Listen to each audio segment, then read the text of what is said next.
पंतप्रधान नरेंद्र मोदी यांनी काल श्रीलंकेचे राष्ट्रपती अरुणाकुमारा दिसनायके यांच्याशी दूरध्वनीवरून संभाषण केलं।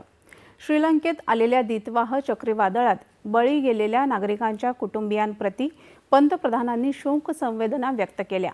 तसंच या वादळामुळे झालेल्या नुकसानीचीही माहिती घेतली।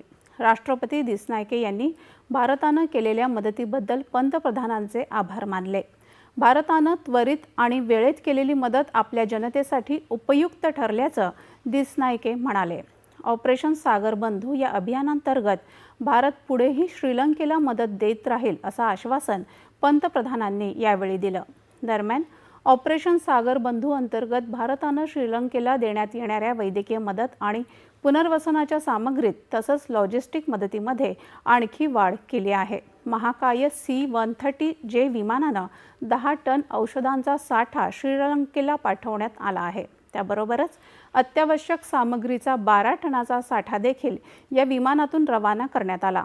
श्रीलंकेतल्या बचाव कार्यासाठी भारताने हवाई दलाची Mi-17 हेलिकॉप्टर्स तैनात केली असून या हेलिकॉप्टरने 96 नागरिकांची सुटका केली आहे। NDRFची पथकं देखील बचाव कार्यात सहभागी झाली आहेत। श्रीलंकेमध्ये दितवाह चक्रीवादळामुळे 390 पेक्षा जास्त बळी गेले असून 352 लोक बेपत्ता आहेत। भारत आणि संयुक्त अरब अमिराती दोन्ही